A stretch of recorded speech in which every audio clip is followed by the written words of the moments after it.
ښه راغلاست. د نن ورځې بحث مو هم ځانګړی کړی ده چې ولسمشر د کابینې باندې کار پیل کړی او تر اوسه د مالیې وزارت لپاره نوماند سرپرست تعیین شوی. په همدې موضوع باندې بحث لرو. په بحث کې راسره سیاسي شنونکی عبدالقادر اوتخیلی دی. تاسو ته ښه راغلاست وایم اوتخیلی صاحب.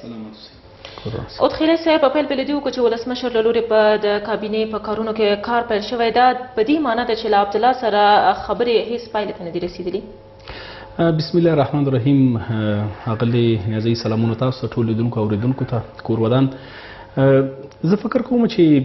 د کابینې معرفي کېدل یا د وزیرانو معرفي کېدل تر دې مسلې پورې دومره زیات تړاو نه لري، ځکه دلته د ټاکنو خپلواک کمیسیون د نن یوه نیمه دوه میاشتې وړاندې د خپل قوانینو یا د داخلي قوانینو پر اساس باندې نتیجه اعلان کړې ده او په نتیجه کې یو ولسمشر اعلان شوی دی، وثیقه هم هغه ته سپارل شوې ده. نو بناء دلته بحث دا نه دی چې یو ځل بیا د کابینې په جوړېدو کې د تیر په څیر باندې لکه په 2014 کال کې متاسفانه چې د افغانستان په خلکو باندې دوه سره حکومت تحمیل شو، په هماغه ډول باندې یو ځل بیا دوه سره حکومت رامنځته شي. زه فکر نه کوم چې دا د افغانستان د خلکو دپاره قابل د قبول اوسیږي او بالاخره اوسنی سیاسي ماحول په افغانستان کې هم دغسې یو حالت ته اجازه ورکړي چې یو ځل بیا د کابینه یا په ټوله کې دوه سره حکومت رامنځته شي او کابینه د هم د دوو کسانو له لوري معرفي شي او یا هم تقسیم دی په داسې یو سیستم رامنځته شي چې هغه د کابینه کې 50 سلنه تقسیم وجود ولري. زه فکر کوم دا مسله نوره حل و فصل شوې دی. دلته هر څه روښانه دي د قانون په چوکاټ کې. البته ضرورت دا دی چې موږ ټول اړخونه، سیاسي اړخونه او سیاسي شخصیتونه د افغانستان قوانینو ته احترام وکوي او ټول قوانین پر ځان باندې ومني. کله چې بحث د حکومت رامنځته کیږي یا بحث د کابینې د معرفي کېدو رامنځته کیږي، دا روښانه مسله دی. د قانون په چوکاټ کې یو ولسمشر په افغانستان کې موږ لرو، یو ولسمشر به د قانون په چوکاټ کې کابینه معرفي کوي او بالاخره به کابینه هم په وخت و زمان سره همغه ولسمشر ته یا همغه کس ته چې د قانون په چوکاټ کې رایه ترلاسه کړې ده هغه ته به جواب ووایي. که بحث دلته بیا رامنځته کیږي چې دلته د دوه سره حکومت رامنځته کیږي، کابینه د هم د دوه ادرسونو نه معرفي کیږي، فکر کوم یو ځل بیا موږ تیر 15 کلنې دورې ته ځو او یو ځل بیا دلته بحران رامنځته کیږي. ځکه موږ تاسو که یو ځل تیرې 15 کلنې دورې ته سر وربیرته کو، په تیرو 15 کلونو کې موږ تاسو ولیده چې همیشه به په افغانستان کې کم مسایلو باندې بحث کېده یا به کم سیاسي مسایل رامنځته کېدل چې تر ټولو مهمه مسله د سولې مسله وله. همیشه به دوه دریځونه ترېنه راپورته کېدل. د یو ښاغلي ولسمشر به یو دریځ غوره کاوه او بیرته به ورپسې پخوانی اجرایي رئیس بل دریځ غوره کاوه چې هغه به په متقابل کې سره راتلل او بالاخره هغه د طالبانو پر وړاندې باندې هم د افغانستان د نظام اغستنې په یو ډول باندې متزلزل حالت ته به ولوي. نو بناء نه غواړي چې د افغانستان خلک یو ځل بیا تیرې 15 کلنه هغه دوره په دوی باندې تجربه شي. دلته هر څه روښانه دي. ولې کابینه که اعلانیږي دا ځل تر کومه پورې چې موږ ته معلومات شته دی کابینه به هم شموله وي د ټول افغانستان نقشار او د ټول افغانستان د قومونو برخې ته د کابینې په جوړښت باندې تر اوسه که څنګه چې خبر یو یوازې د مالیې وزارت سرپرست او نوماند معرفي شوی، نو پر ځای ګمارنه ده ستاسو په نظر؟ زه فکر کوم چې د تیر په پرتله باندې به دا ځلې د کابینې جوړېدل یا په ټوله کې که موږ په عمومي باندې بحث وکړو، تاسو به اورېدلي چې ښاغلي ولسمشر دا ځلې په کابینه کې کوشش کوي چې کابینه یو سیاسي کابینه وجود ولري چې د ټولو سیاسي احزابو او بالاخره د ټول افغانستان د قومونو او د هر سیمې او د هر کلیو باندو خلک باید په افغانستان په حکومت کې په چوکاټ کې ځای باید خپل وویني او ځان باید وویني. زه فکر کوم دغه ګمارنې چې دي دا د رئیس جمهور د صلاحیتونه دي او دغه ښاغلی چې اوس د مالیې وزارت ته معرفي شوی دی په تیره کې هم د افغانستان په کابینه کې کار کړی دی، با تجربه شخصیت د دې کې هیڅ شک نشته دی. اما مهمه مسله دا دی چې موږ څنګه کولی شو راتلونکي کې داسې یو کابینه وجود ولري چې هغه واقعا یو سیاسي کابینه شتون ولري او د دې په خوا کې د افغانستان د اوسني وضعیت دپاره په مستقیمه ډول باندې جوابګوی اوسیږي. دلته مهمه مسله د سولې مسله ده چې په دې ورځو کې تاسو وکتل چې د طالبانو استازي هم کابل ته راغلي او همدارنګه هغه 15,000 طالب زندانیانو په خوشي کېدو باندې هم بحثونه روان دي. په ټوله کې مذاکراتي ټیم هم ترتیب شوی دی او دا به هم د سولې په برخه کې د طالبانو سره د مخامخ خبرو دپاره په خپلو کارونو باندې چې ښاغلی د مالیې وزیر چې نوی تعین شوی دی هغه هم د دې مذاکراتي ټیم غړی دی. نو بناء دلته ضرورت دا دی چې داخلي سیاسي اجماع باید یو قوي سیاسي اجماع باید رامنځته شي او دغه سیاسي اجماع د دې لامل شي چې سبا ته موږ څنګه کولی شو د سولې په برخه کې موږ یو قوي موقف نه باید خبرې وکړو. که دلته په داخل کې سیاسي اجماع وجود ونه لري او موږ یو قوي ادرس ونه لرو نو بناء موږ بیا کولی شو چې یو ځل بیا بحران لور ته لاړ شو د سولې په برخه کې. البته نو بناء دا نوې کابینه کې چې کومې ګمارنې تر اوسه پورې شوي دي زه فکر کوم دا د ډېرو مشورو پر اساس باندې شوي دي او د دغو ټولو سیاسي احزابو او د ټولو مشرانو سره په مشوره باندې دا مسلې زه فکر کوم تر اوسه پورې پر مخ روانې دي. اوسني حالت ته په کتو اوسني حکومت ته په کتو او دا چې لومړنی کس معرفي شو د کابینې دپاره مالیې وزارت شخص نو دلته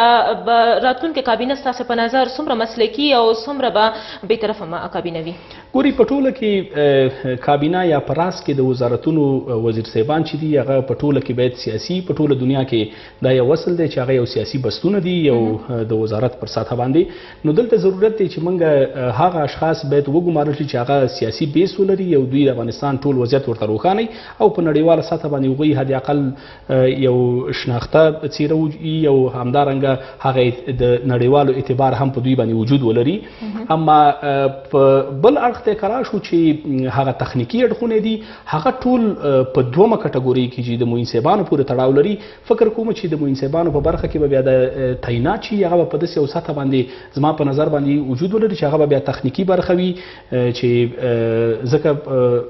ټول تخنیکی چارې د وزارتو د معین صاحبانو پورې او د لاندې دومره کټګوري اشخاصو پورې تړاو لري. نو بناء په راس د وزیر صاحبانو کې یا په راس د وزارتونو کې باید داسې کسان اوسیږي چې هغوی یو قوي سیاسي بیس ولري ترڅو موږ یو قوي سیاسي کابینه ولرو چې په آینده کې د افغانستان اوسني سیاسي وضعیت دپاره مناسبه جوابګوی اوسیږي. همداسې ویل کېږي چې ولسمشر دا ځل ویلي چې کابینه به د ځوانانو پر ځای د ډېرو عمر لرونکو خلک پکې وګماري. دا کار به زیان ولري او که ګټور به تمام شي کابینې دپاره؟ اوسني وضعیت کې تر ټولو ما په د خبرو په پیل کې هم په دې باندې بحث وکړو تر ټولو مهمه مسله زموږ دپاره د سولې مسله ده او دغه کابینه چې راتلونکي کې جوړیږي دا په یو ډول باندې د داخلي اجماع دپاره یو زمینه سازي ده چې په راتلونکي کې د سولې په برخه کې موږ یو داخلي اجماع باید وجود ولري. تاسو ولیدل چې په تیرو 15 کلونو کې ځینې اشخاص د حکومت نه بیرون ول هغوی په یو ډول باندې حکومت ننګاوه هغوی په یو ډول باندې د سولې پروسه ننګوله. نو بنا دلته چې دا راتلونکي 15 کاله چې د افغانستان د خلکو دپاره سرنوشت سازه دي چې دلته هم په 14 کلونو وبخښئ د 14 میاشتو په منځ کې امریکایي پوځیان هم د افغانستان نه وځي. په بله برخه کې دلته د طالبانو سره د سولې مسله ډیرو هغه اساسو مراحلو ته رسېدلې ده. دلته که موږ وګورو چې د سیمې هیوادونه څومره د افغانستان په اوسني وضعیت کې څومره دخیل دي په نړیواله سطحه باندې نو ضرورت دا دی چې داسې اشخاص موږ په کابینه کې ولرو چې هغوی د وضعیت دپاره جوابګوی واوسیږي. په دې کې شک نشته دی چې موږ ډېر بااستعداده ځوانان لرو داسې ځوانان لرو چې هغوی د دغه مسایلو د عهدې نه وتلی شي. اما که په ټوله کې د افغانستان وضعیت لږ ارزیابي کړو زه فکر کوم د اوسني وضعیت دپاره به دغسې یو کابینه وجود ولري باید وجود ولري چې هغه دغسې اشخاص پکې وي چې هغوی د سیاسي احزابو نمایندګي وکوي هغوی د افغانستان د قومونو نمایندګي وکوي تر څو دغه راتلونکي د سولې پروسه موږ په سمه توګه باندې مدیریت کړو. ویل کېږي چې د بهرنیو چارو لپاره هم یو مشر ته وړاندیز شوی چې هغوی به په راس کې وي. ستاسې معلومات څه وایي؟ په دغه برخه کې تر اوسه پورې ډیر مسایل یوازې د ټولنیزو رسنیو تر حده پورې قرار لري. تر اوسه پورې ارګ هم دا مسله تایید کړې نه ده. تاسو فکر کوم د ښاغلي اتمر په اړه باندې بحث کوئ. ښاغلي اتمر د فیسبوکونو په تر اوسه پورې د دوی هغه مسله یوازې د فیسبوکونو یا د ټولنیزو رسنیو تر حده پورې ده. اما په دې اړه باندې خاص معلومات تر اوسه پورې پورې مطلق ځکه نشته دا باید تایید کړي یا ارګ هم په دې اړه باندې وضاحت ورکړي تر اوسه پورې په دې اړه باندې خاص که دا مسله تایید شي د افغانستان په نفع به وي په دې کې هیڅ شک نشته دی ټول د افغانستان سیاسي شخصیتونه چې دي هغه د افغانستان د خلکو څومره به د افغانستان په نفع باندې تمام شي دا مسله ګوري بحث دا نه دی چې یوازې د یو شخص په اړه باندې بحث وکړو بحث عمومي دی موږ څنګه کولی شو یو قوي کابینه باید وجود ولري دا چې د دغسې شخصیتونو حضور په دغسې کابینه کې تر کومه پورې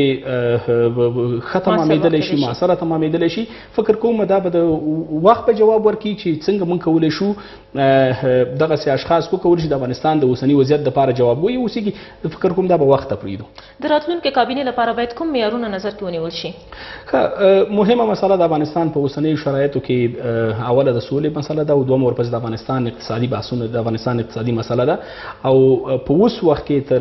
ټولو مهمه مسله د کورونا ناروغي ده چې متاسفانه دا یو آفت ده چې د یو الهي آفت ده چې په ټولې دنیا باندې نازل شوی دی زموږ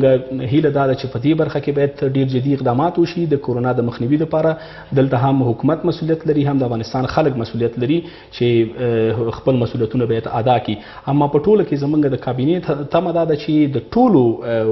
افغانستان د اوسني وضعیت لپاره هم په سیاسي لحاظ باندې هم په اقتصادي لحاظ باندې څنګه کولی شي قوي برنامې په افغانستان کې په راتلونکو 5 کلونو کې تطبیق کړي تر څو افغانستان د اوسني بحران نه ووځي تیرو 5 کلونو ته په کتو سره دا ځل به حکومت وتوانیږي چې یو داسې کابینه رامنځته کړي چې هغه ټول شموله وي او داسې یو کابینه وي چې مسلکي کابینه وي په دې کې هیڅ شک نشته دی ګوري تاسو ګوري تیر 15 کاله په افغانستان کې متاسفانه دوه سره حکومت و که به وزیر یو نفر ته جوابګوی او په خوا کې به معین بل نفر ته جوابګوی او متاسفانه داسې یو څه وضعیت په افغانستان په خلکو باندې تحمیل شوی و اما دا ځلې به وضعیت تغییر لري دا ځلې به که وزیر وي که معین وي په ټوله کې به هغه د افغانستان حکومت د افغانستان رئیس جمهور ته به په ټوله کې جوابګوی وي نو زموږ تمه دا دی چې دا ځلې داسې یو کابینه وجود ولري چې د افغانستان اوسنی وضعیت درک کړي او بالاخره د افغانستان ولسمشر بالکل دې کې هیڅ شک نشته دی لږ په دقیق ډول باندې که په دې برخه کې پرېکړه وشي او خپل مسؤلیتونه وپېژندل شي په دې کې به هیڅ شک نه وي ځکه موږ ډېر ښه شخصیتونه لرو هم د سیاسي عذابو په سطح باندې او هم په خوا کې په نړیواله سطح باندې موږ داسې شخصیتونه لرو چې هغوی د هر ډول کارکر د هر ډول مسؤلیتونو د ودې نه وتلی شي نو بناء که لږ په دقیق ډول باندې په دې برخه کې تصمیم ونیول شي او د ښاغلي ولسمشر پر وړاندې باندې خنډونه زیات ایجاد نشي او په خپله خوښه باندې اکثره هغه احزاب یا هغه مشران چې هغوی په کابینه کې ورته ځای ورکول کېږي په خپله خوښه باندې نه ولسمشر پرېږدي خپلې خوښې ته زه فکر کوم چې دا ځل به موږ ډېره مناسبه کابینه ولرو ډېره زیاته مننه وتخیل صاحب کور ودان چې خپرونې ته راغلی سلامت اوسئ تاسو اوس هم زه لنډه دمه اخلو بېرته راګرځو د خبرونو دوام ته